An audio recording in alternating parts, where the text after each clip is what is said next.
जिस किसी भी पायनियर्स के पास 200-300 भी पाई के कॉइन्स हैं, उन सभी की लाइफ 2026 के अंदर बदलने वाली है। ऐसा मैं क्यों बोल रहा हूँ, आज के वीडियो के अंदर इसी स्टेटमेंट को प्रॉपर तरीके से मैं क्लियर करके आपको दिखाने वाला हूँ। और आज के वीडियो के अंदर आप सभी को पाई का प्रॉपर रोड मैप समझ में आएगा कि आने वाले समय के अंदर आपको क्या देखने को मिलने वाला है पाई से। और अभी पाई को लेके मार्केट के अंदर बहुत ज़्यादा कंट्रोवर्सी बनी हुई है। और पाई की जो केवाईसी है उसका क्या चल रहा है फ्यूचर में, ये जो एमआईसीए के कंप्लायंस के साथ कनेक्शन की बात की जा रही है वो क्या है, गवर्नमेंट लीगैलिटी को लेके क्या है, सारा कुछ आपको आज के वीडियो के अंदर क्लियर होगा।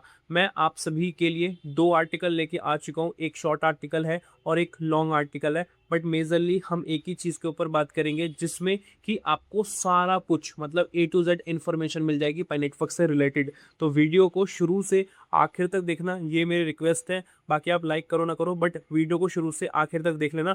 और अगर वीडियो अच्छे लगे तो लाइक कर देना और चैनल को सब्सक्राइब करके नोटिफिकेशन बेल को ऑल पर जरूर से प्रेस कर देना। और डिस्क्रिप्शन में लिंक है टेलीग्राम ग्रुप का, आप जाके ज्वाइन कर लेना पाई नेटवर्क के लेटेस्ट अपडेट्स के लिए, क्रिप्टो मार्केट के लेटेस्ट अपडेट्स के लिए। और यहाँ पे मैं कुछ प्रोजेक्ट्स भी शेयर करता रहता हूँ, पिन मैसेज कर रखा है, आप जाकर चेकआउट कर सकते हो। और उसके साथ आप सभी के लिए चैनल पे ज्वाइन का बटन है, उसको जाके क्लिक करके आप ज्वाइन कर सकते हो। जो भी आप कमेंट करोगे आपको इंस्टेंट रिप्लाई चाहिए तो आप उस ज्वाइन बटन को ज्वाइन कर लो, उससे आपके क्वेश्चन का आंसर मिल जाएगा और पूरे परफेक्ट तरीके से मिलेगा।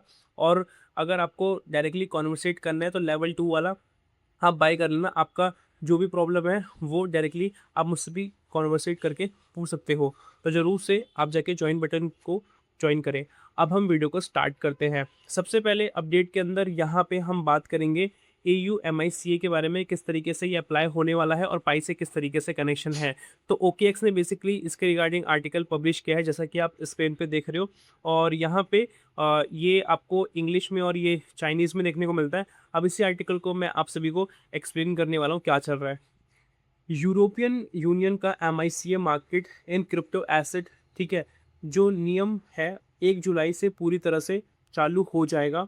इसके बाद क्रिप्टो इंडस्ट्री में बहुत ही बड़ा चेंज देखने को मिलेगा, क्योंकि जिन प्लेटफॉर्म के पास लाइसेंस नहीं है या जो रूल्स का फॉलो नहीं करते, पालन नहीं करते, उन पर कड़ी कार्रवाई की जाएगी। और ये चीज़ होने वाली है जैसा कि यहाँ पे बताया जा रहा है। ऐसे समय में पाइनेटवर्क को कई लोग एक ऐसे प्रोजेक्ट के रूप में देख रहे हैं जिसने शुरू से ही कंप्लायंस यानी नियमों पर पहचान की है, जिसमें कि आपको केवाईसी देखने को मिलता है। आप देखोगे शुरू से ही पाई ने अपनी केवाईसी पे बहुत ज़्यादा जोर दिया है। पाई नेटवर्क ने बड़े स्तर पर ग्लोबल केवाईसी वेरिफिकेशन प्रोसेस पूरा किया है ताकि असली यूजर्स और फेक अकाउंट्स में फ़र्क किया जा सके। इसका मतलब ये है कि पाई नेटवर्क ने केवल हाइप पर नहीं बल्कि एक ट्रांसपेरेंसी रेगुलेटेड इकोसिस्टम बनाने की दिशा में काम किया है। अगर फ्यूचर में दुनिया भर में क्रिप्टो रेगुलेशन एक सख्त होता है, मतलब एकदम अच्छा होता है, रेगुलेशन के हिसाब से होता है, तो ऐसे प्रोजेक्ट को ज़्यादा फायदा मिलेगा जो कि पाई नेटवर्क है, क्योंकि यहाँ पे प्रॉपर तरीके से ये लीगली आगे बढ़ रहा है, जो पहले से ही कंप्लायंस रेडी कर चुका है। MICA का जो मेन गोल है वो क्या है, क्रिप्टो यूजर्स की जो सुरक्षा है उस पे काम करना, उनकी प्राइवेसी पे काम करना, फ्रॉड और इलीगल एक्टिविटीज़ को कम करना, रिड्यूस करना, लाइसेंस और ट्रांसपेरेंसी, क्रिप्टो प्लेटफॉर्म का बढ़ावा देना, स्टेबल और रेगुलेटेड क्रिप्टो इकोसिस्टम बनाना। ओके, इसी वजह से अब क्रिप्टो इंडस्ट्री में कंप्लायंस सबसे बड़ा फैक्टर बनता जा रहा है। जो प्रोजेक्ट समय रहते रेगुलेशंस को अपनाते हैं उनके लंबे समय तक टिकने की जो सस्टेनेबिलिटी होती है, ग्लोबल अडॉप्शन होता है, उसकी जो प्रोबेबिलिटी है वो बढ़ जाती है। और ये चीज़ हमें पाई के केस में देखने को मिलता है। ये फर्स्ट आर्टिकल यहाँ पे कंप्लीट हो चुका है। अब हम सेकंड आर्टिकल के अंदर समझेंगे पाई नेटवर्क एंड MICA के बारे में, और किस तरीके से पाई की लिस्टिंग को लेके हम बहुत ज़्यादा ओवर हाइप करते हैं, और किस तरीके से डिजिटल आईडेंटिटी इकोसिस्टम क्रिएट कर रहा है पाई, और किस तरीके से आगे बढ़ रहा है। अब हम इसी को डेप्थ में जाके समझेंगे क्या चल रहा है। और ये बहुत लॉन्ग आर्टिकल है, इसको मैं आपको अब एक्सप्लेन करता हूँ। पाई नेटवर्क एंड MICA अब सिर्फ एक्सचेंज लिस्टिंग नहीं और डिजिटल आईडेंटिटी इकोसिस्टम को समझिए। हालांकि अभी के टाइम में कम्युनिटी में MICA और पाई नेटवर्क को लेकर काफ़ी बातचीत हो रही है, लेकिन शायद बहुत से लोग एक छोटे क्वेश्चन पे फोकस कर रहे हैं कि पाई और कितने एक्सचेंजेस पर लिस्टेड होगा। अगर आप MICA से जुड़े डॉक्यूमेंट्स को ध्यान से देखेंगे, पढ़ेंगे, समझेंगे, तो पाई नेटवर्क के पहले के कुछ सालों में आप देखोगे और अभी देखोगे तो बहुत डिफरेंस देखने को मिलता है, ठीक है? जिसमें कि एक्सचेंज लिस्टिंग इस पूरी तरह से केवल एक स्मॉल पार्ट देखने को मिलेगा। मतलब आप अगर इसी को ओवर हाइप कर रहे हो ना कि लिस्टिंग ही सबसे ऊपर है, तो ऐसा कुछ नहीं है। मतलब है बट उतना नहीं है जितना आप सोच के बैठे हो। मतलब आप सोच रहे हो कि पाई की लिस्टिंग अगर बाइनेंस पे जाएगी तो पूरा गेम ही चेंज जाएगा, ऐसा नहीं होगा। आएगा, थोड़ा बहुत पॉजिटिव फ़र्क पड़ेगा प्राइसिंग के अंदर, बट मेन गोल पाई का वो नहीं है। अगर ये करना होता तो शुरू में ही हो जाता, बट हर चीज़ का एक टाइम होता है और किस तरीके से बिल्ड कर रहा है अपने आप को, उसको बेसिकली यहाँ पे समझते हैं। कोई भी प्रोजेक्ट सिर्फ एक्सचेंज ट्रेडिंग के लिए वर्षों तक ग्लोबल केवाईसी इंफ्रास्ट्रक्चर नहीं बनाता। ऐसा लगता है कि पाई नेटवर्क का जो गोल है वो एक क्रिप्टो करेंसी बनना नहीं है, बल्कि एक ग्लोबल डिजिटल आइडेंटिटी इकोसिस्टम को प्रॉपर तरीके से रेडी करना हो सकता है। कंप्लायंस को समझे तो यूरोप की डिजिटल फाइनेंशियल सिस्टम में स्टार्ट हो चुका है एंट्री का एक रास्ता, और ये है क्या है, MICA कोई रुकावट नहीं है, MICA एक गेटवे है। मतलब बहुत से लोग MICA को लेके कहीं ना कहीं सोच रहे हैं कि तो रुकावट करेगा, ये तो प्रॉब्लम्स क्रिएट करेगा, बट ऐसा नहीं है। क्लियर रेगुलेटरी फ्रेमवर्क के बिना आप आगे नहीं बढ़ते यहाँ पे। तो फिनटेक कंपनीज पार्टनरशिप करने में हिचकिचाती है। अगर मान लो MICA आ जाएगा तो कहीं ना कहीं कंपनीज भी सेफ फील करेंगी, यूजर्स भी सेफ फील करेंगे। बिजनेसेस इंटीग्रेशन करने से बचते हैं, पेमेंट प्रोवाइड कनेक्ट नहीं कर सकते, रेगुलेटेड एक्सचेंजेस सपोर्ट देने में सावधानी बरतते हैं। पाई नेटवर्क को बड़े इंस्टीट्यूशन के साथ कॉन्फिडेंटली काम करने के लिए लेजिटमेसी और कंप्लायंस की ज़रूरत है। यही यूरोप की डिजिटल इकोनॉमी को स्ट्रॉन्ग करता है और यही बेसिकली फर्स्ट स्टेप हमें देखने को मिलता है। असली वैल्यू शायद पाई प्लस EUDI वॉलेट के इंट्रैक्शंस में होगी। मतलब ये क्या है, इसको समझते हैं। यूरोपियन यूनियन अभी EIDAS 2.0 और EUDI वॉलेट इनिशिएट पर बहुत तेज़ी से काम कर रही है। इसका जो गोल है वो ये है, जो भी वहाँ की सिटीजनशिप है, मतलब जितने भी वहाँ के नागरिक हैं, ठीक है, उनके पास एक डिजिटल आइडेंटिटी वॉलेट हो। आपका डेटा आपका रहे, कंट्रोल आपके हाथों में रहे, कौन आपका डेटा देख रहा है, ठीक है, या आप तय करेंगे, ठीक है, कितना देखना है वो आप देख पाओगे। यही सेल्फ सोल्जन आइडेंटिटी SSI का एक सबसे बड़ा हाई इंट्रिंसिक गोल है। और फ्यूचर में KYC कैसे हो सकता है? आज अगर आपको इस्तेमाल करना हो crypto exchange, decentralize finance platform या फाइनेंशियल ऐप्स, तो आपके पास अक्सर डॉक्यूमेंट अपलोड करना पड़ता है, सेल्फी वेरिफिकेशन करनी पड़ती है, अप्रूवल का इंतज़ार करना पड़ता है। ये जो प्रोसेस है ये थोड़ा स्लो देखने को मिलता है और थोड़ा अनकन्वीनियंट होता है कि यार उतना अच्छा नहीं लगता। लेकिन फ्यूचर में इतना आसान होगा, डिजिटल आइडेंटिटी वॉलेट में सिर्फ कॉन्फ़िगरेशन हो जाएगा। एग्जांपल के लिए मतलब कि अगर वो पूछता है कि आप कितने ईयर्स के हो, तो उतना ही वहाँ पे इन्फॉर्मेशन जाने वाली है और फालतू कोई इन्फॉर्मेशन वहाँ पे देखने को नहीं मिलेगी। इस तरीके से काम करेगा। क्या पाई नेटवर्क चुपचाप इसी तरह स्ट्रक्चर बना रहा है? तो आप देखोगे कि अगले कुछ सालों के अंदर आपको बहुत ड्रास्टिक चेंज देखने को मिलेगा। और थोड़ा हम पहले चले तो आप देखोगे किस तरीके से लगातार चेंजेस हो रहे हैं। तो आप ये देख के आप समझ में आ रहा होगा, क्योंकि अभी जो चीज़ें हो रही हैं वो आगे इम्पैक्ट क्रिएट करेंगी, और पहले क्या था और अब क्या है वो तो आपको समझ में आ चुका है। जिसमें वेरीफाइड आइडेंटिटीज़ हैं, नॉन कस्टोडियल वॉलेट्स हैं, पेमेंट्स एप्लीकेशन इकोसिस्टम, ये सभी कंपोनेंट्स एक अच्छे फ्रेमवर्क को दिखाता है, समझाता है। वेरीफाइड आइडेंटिटीज, इसके आगे वॉलेट आता है, फिर पेमेंट्स आती है, फिर सर्विस एक्सेस आता है। इसी वजह से कई लोग मानते हैं कि पाई शायद सिर्फ एक ब्लॉकचेन नेटवर्क नहीं, बल्कि उससे कहीं बड़ा इंफ्रास्ट्रक्चर तैयार कर रहा है।